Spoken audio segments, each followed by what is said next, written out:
അങ്ങനെ ഞങ്ങൾ കനകക്കുന്നിൻ്റെ സൈഡ് വഴി വന്നപ്പോഴാണ് ഈ ഒരു സ്ഥലം കാണുന്നത്. ഭയങ്കര ചൂടാണ്. അപ്പം ജ്യൂസ് തേടി നടന്ന കൂട്ടത്തിൽ നമ്മൾ വന്ന് ചാടിക്കൊടുത്ത ഒരു ചെമ്പ് ഐസ്ക്രീമിൻ്റെ ഫലൂഡയുടെ ഒക്കെ മുന്നിൽ തന്നെയാണ്. ഇവിടെ എന്തൊക്കെ ഉണ്ടെന്നുള്ളതാണ് നമുക്ക് നോക്കേണ്ടത്. അൽത്താഫ് തന്നെ പറയട്ടെ, ഞങ്ങൾക്ക് എന്താണ് തരുന്നത്? ചെമ്പ് ഐസ്ക്രീം. ചെമ്പ് ഐസ്ക്രീം. ഓക്കെ, ഇതാണ് ചെമ്പ്.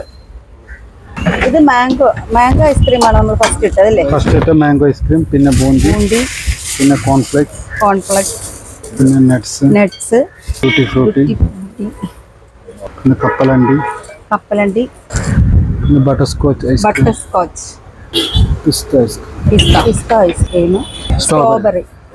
3 വ്യത്യസ്തമായ സ്കൂപ്പ് ഐസ്ക്രീമുകളാണ് ഇവിടെ. മ്യൂസിയത്തിൻ്റെ അവിടെ നിന്ന് ഇറങ്ങി വരുമ്പോൾ നന്ദാവൻ റോഡിൻ്റെ ലെഫ്റ്റ് സൈഡിലുള്ള ആദ്യത്തെ ഷോപ്പാണ് ഈ പറഞ്ഞ ജ്യൂസ് ചിൽസ് എന്ന് പറയുന്ന ഈ ഷോപ്പ്. അപ്പോൾ ഓക്കെ, ബൈ.